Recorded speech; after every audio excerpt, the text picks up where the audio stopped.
You are now listening to the IELTS podcast. Learn from tutors and ex-examiners who are masters of IELTS preparation. Your host, Ben Worthington. Hello there, IELTS students. In this tutorial, we are going to be talking with Anastasia, who's a very, very intelligent student who's recently got some amazing IELTS results. So welcome to the podcast, Anastasia. Could you introduce yourself, please, like where you're from and why you're taking IELTS? Hi, so my name is Anastasia and I'm coming from Ukraine. I've decided to take a IELTS exam because I'm planning to try my chances at immigrating to Canada. Right. Okay. Anastasia. Sorry, I've been pronouncing it wrongly. That's okay. That's okay. All right. So, Anastasia, can you tell me like what issues you were having with your IELTS preparation? Basically, when I started the preparation almost a year ago, at that time I thought it's going to be it would be really easy to pass IELTS.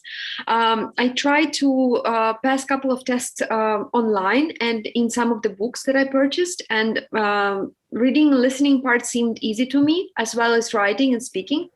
But actually, when I had my first attempt at IELTS, I realized that my writing is really not in the place it should be. Because I got on a 6.5 at that time, and my target was 7.5. Right. Okay. And then what, with your other areas of the exam, what did you get for that? For the reading, for the speaking? I don't remember right now exact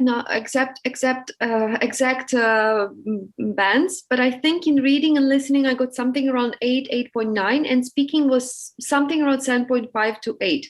I don't remember right now, okay. but my writing really let me down. Yes, this is an extremely common situation. And Yes. just to go back to your other scores, how did you get them so high? What were you doing? Basically, because in my everyday life, since my husband is a foreigner, we don't speak Ukrainian at home, we speak English. So for me, speaking wasn't really a big deal. Okay. In reading, since I read a lot, I really like reading books in English. Reading also was not really a big deal. I had little problems with false not given, that kind of a task. But with little practice, it became clear, like more or less clear for me. And yeah, listening again. I love listening to podcasts, and even I really loved listening to your podcast during my preparation. And I guess that helped. Fantastic. Okay, thank you for that. And okay, and may I ask where your husband is from? My husband is from India. Oh, okay. I was, for some reason, I had it in my mind he was from Canada. That's why you were going to go to no. Canada. Okay. That's interesting. And right now, it's not a bad time to be applying for Canadian immigration, I've heard. Is that right? Actually, for us, because we are already in our 30s, we are the scores, the points that we are getting for immigration are not really that high. So we're also planning to pass the French test. Right. Because what we heard that currently they are not processing people from the general pool. This is what we heard. They're trying more to process those people who are already in Canada. But you never know, because like right now, I mean, you know that the situation, what is happening right now is basically due to COVID. So people are saying that right now, once the Canada manages to sort out everything about the COVID, they will start the processing again. So it's always good to be in the pool, to be ready. So in case they come to my points, maybe I get lucky. Okay, yeah, super. Yeah, thank you for that. Thanks. And did you say you're going to try the French exam as well? Yes. Wow. I want to try. The French was my third language in the university, so hopefully I will be able to crack that exam in some time. It's a pity that for French there are not so many courses like yours. So I'm going to look for some tutors, most probably, but I'm hopeful. Wow, you're extremely studious, aren't you, Anastasia? Thank you. All right. So, with the writing, like, what were some of the pain points of not having a solution to this? Like, how did you feel like with the writing? Was it a bit frustrating, maybe? It was super frustrating. It was really funny because when I received my 6.5 the first time, I thought that maybe there is some problem with IELTS. There's no problem with me. There's problem with IELTS. So I applied for review of my score, but I still got 6.5. So then for the next IELTS, because I actually tried, I had 3 attempts. So for the next IELTS, I've purchased a service from you for one essay check.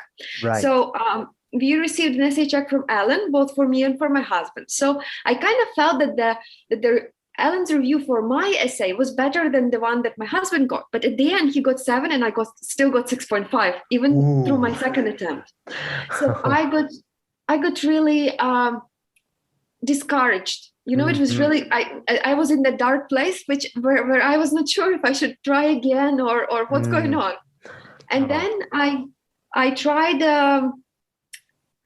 to have somebody to rate my IELTS, like my IELTS essays. And what I received, the feedback that I've received was still 6.5. So I realized that most probably the problem was not with IELTS, the problem was with me.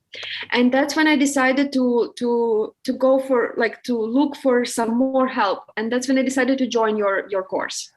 Right. Okay. And with the other solutions, when you got your essay evaluated by another source, why did you not carry on getting more corrections from the other source, just out of curiosity?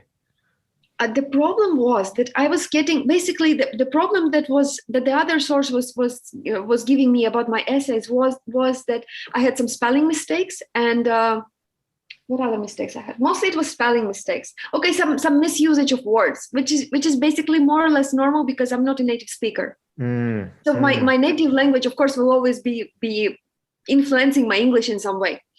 So I thought that since I've been trying my approach, for two IELTS exams in a row, and I haven't received any good result. I haven't received even a half point, of increase. So I thought that maybe it's time for me to look for the help somewhere else, to try some other approach. Actually, I was part of a Telegram IELTS preparation group or something like that, and over there someone suggested me that maybe what is lacking in my essays is cohesion and coherence. Okay, interesting. So that's when I thought that maybe there is something that I'm not seeing that somebody else might see. Interesting. And in this Telegram group, you were posting your essay and you got a little bit of feedback from them. Is that right? I haven't posted I posted my essays after the review of the other source. So there were already corrections inside. So some of the fellow students over there, they suggested that maybe what my problem is not really the vocabulary I use, is basically the cohesion and coherence. Right. Interesting. My problem was that in my essays, I was jumping not from topic to topic, but I was jumping from point to point, and I was not opening some points well enough. I guess that was the main problem. Very interesting. So just to summarize, you had a couple of IELTS. Well, you had your first IELTS test.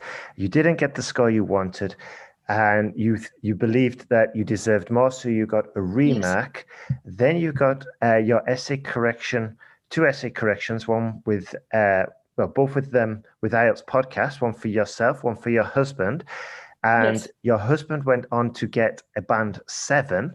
And you were still stuck at a 6.5 at the second exam. Is that right? Yes. Gotcha. And then you went for another, some more feedback from a different service. And they kind of just said, okay, it's word choice and it's spelling. And you weren't really convinced. So you posted that essay correction in your Telegram group. And some other students said, possibly it's cohesion and coherence. Is that right? Yes. Right. Okay. And then, so what was your next step after this? Actually, I didn't prepare for IELTS for quite some time. I think for 3 to 4 months. I was pregnant at that time, so I was waiting for the baby's arrival, and then the baby arrived, and then I thought that I'm just wasting another year. Just waiting and hoping that maybe out of a blue I will decide to pass IELTS again. And that's when I decided to try to prepare again. And I was listening to one of your podcasts, and I've heard you telling about the package, band 7 to jump to band 7, or it's free. And I thought, what do I have to lose? If I'm going to get 6.5 again, I will get my money back, but maybe I will get 7. Yes. Super. Super. I should really mention that a bit more. But okay, that's good that it inspired you. And I know what you mean about taking a few months off. Obviously, as well, you had your baby. But yeah, that's good that you listened to the podcast and you heard about that package we have. And also, if I'm not mistaken, it seemed to have happened quite quickly, because I was checking online, and it looked like you started the course late March, and then you completed it in April. And then when did you do your exam? I did my exam, I think, beginning of May. Wow. So it was all like more or less a month and a half, maybe, the whole process, or less? It was inspiration from my husband. He said, there's no point of pulling a cat by its tail, so let's just go ahead with it. Let's just book a date. And then it was really stressful for me, because I knew that I have some essays to write for the course, and also I have a baby. But at the end, I guess it kind of worked out. Yeah, definitely. Let's just, I just want to pick up on that phrase you said, there's no point pulling a cat by its tail. Yes. Is this a Ukrainian expression or an Indian one? Maybe. Oh, I thought I was under impression it's English one. Okay, I guess it's Ukrainian one. I haven't heard it before. It could be from a different. English is a massive language, and in different regions they use different expressions. Okay, cool. Now it's funny because I find these expressions quite funny. With my girlfriend in Hungary, they have an expression to entice somebody to do it. It's like pulling a rope with some honey on it. Yeah. Whereas in England, we say, the carrot and the stick, dangling a carrot in front of the donkey and then hitting it with the stick. Anyway, so. Coming to think about it, it's a Russian expression. Really? Okay. Yes. Okay. I thought, okay. As I said, it's always, the languages that you already know, they're always going to affect your English. So it's almost impossible to come to that, native level. It's totally natural. It's totally natural. I've tried to translate English expressions into Spanish before as well. And sometimes I can do it, but yeah, it's totally natural, Anastasia. Don't worry. I think we all do it. Once we get proficient in the language we're speaking, it's just totally natural. Yeah. Okay. So you had basically a month, and you decided just to book a test and do as many essay corrections as possible and work through the course as fast as possible. Is that right? Yes. Awesome. That's correct. Awesome. Wow. Okay then. And then at what point did you realize that it was working for you? At the beginning, it was a little bit difficult for me to follow the structure. I actually was feeling that I'm always a little lost at what to write. But with time, I felt that it's getting better, because especially I really liked the structure, because the structure was giving you a clear ideas of what you're still lacking, what you still need to add into your essay. I think Ellen had a little bit of a tough time with me, because she had to point to the same mistake again and again, because I was always missing something or the other in my structure. Sometimes I was missing examples, sometimes I was missing some like a final sentence or something, but there was always something missing. So she always had to remind me that stay close to the structure. And actually, structure was something that I think at the end helped me to pass. Awesome. Yes, because I remember you said a few minutes ago that one of your weak points was having a lot of ideas and a lot of Yes. different points in your essay, and that perhaps they were too loosely connected, therefore negatively affecting the cohesion and coherence aspect. Yes. And then, and so the structure, the actual format and the structure we have with the essays, it kind of like benefited, and the teacher just bringing you back on track with the feedback. Is that right? Yes. Awesome. Okay, then.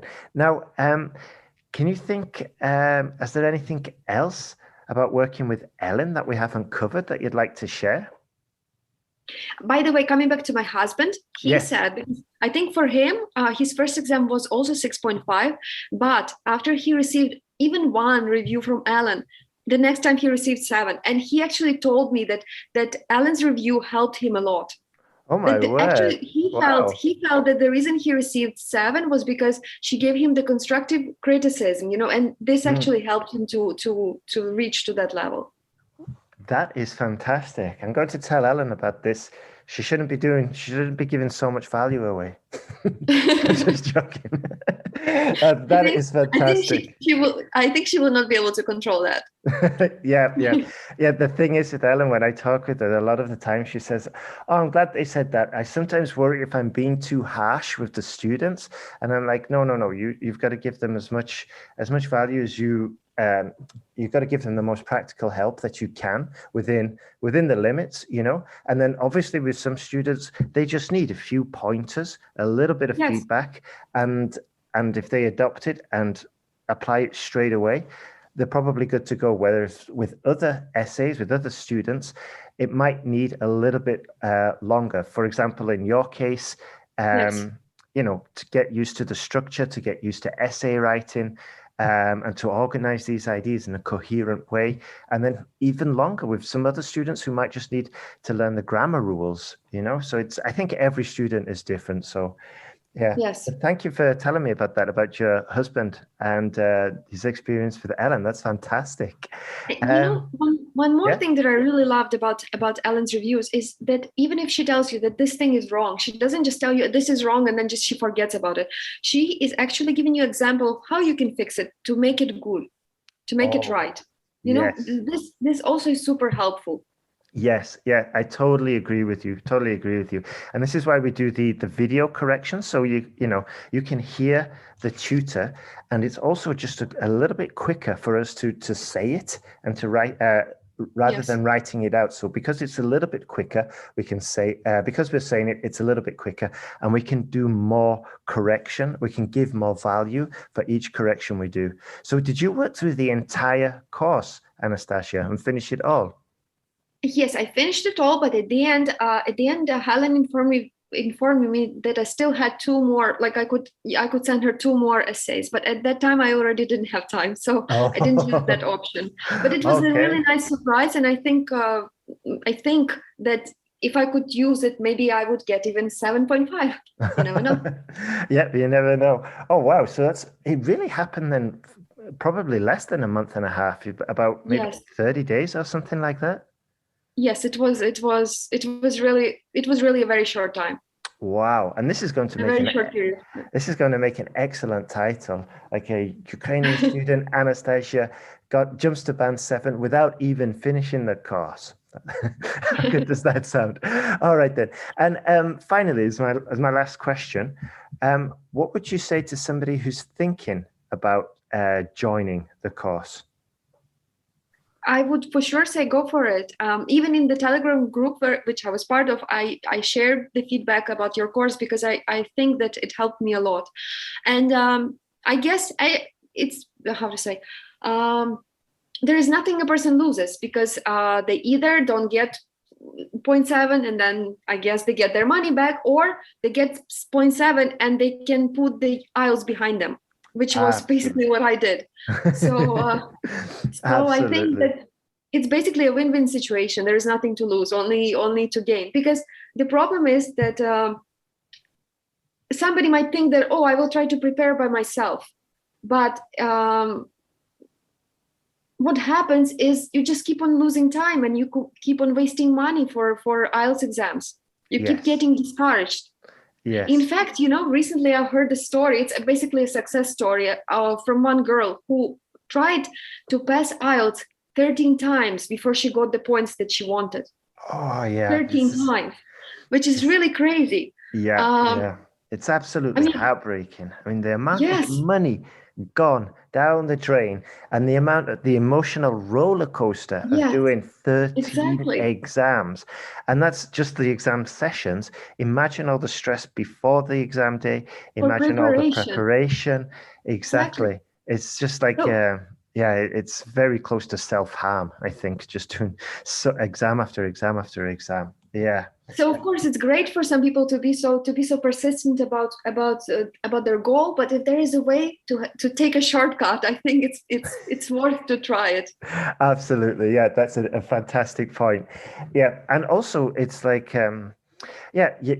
it's not just all the time and all the money, which you can never ever get back. Maybe your money you can get back if you ask for a refund, but the time you're never going to get back. But I think there's also the untold damage of the confidence, Yes. 13 times stuck at 6.5. And like you said, it's very easy to sort of like to get fed up and to be in a dark place, So imagine doing 13 times like that and the depression afterwards. It's quite horrific. But I think the best description of this is like when you're stuck in a rut, and you're just kind of just repeating the same actions, but getting the same results. And you really need to do something different in order to get different results. So that's a fantastic point there. Okay, Anastasia, is there anything else you'd like to add before we finish? Any tips? Anything else? Oh, I also wanted to thank you for your podcast on the spoken part, because that helped me also. Super.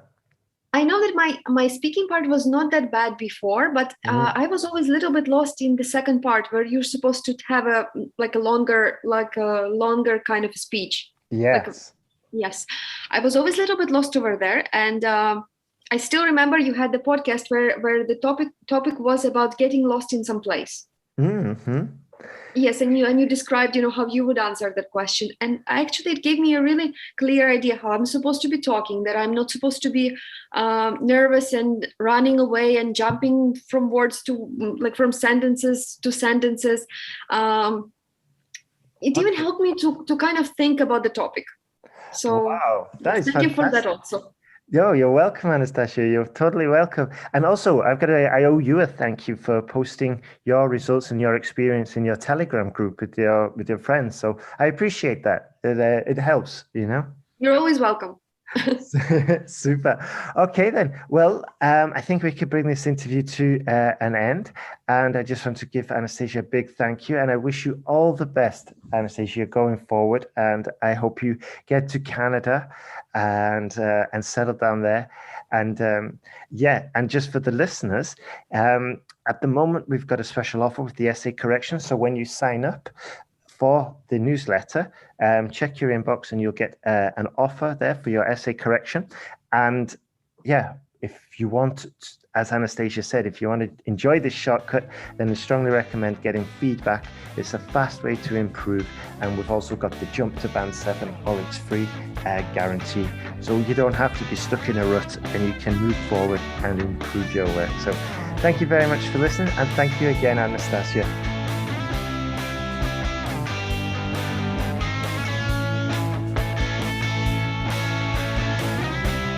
Thanks for listening to IELTSPodcast.com.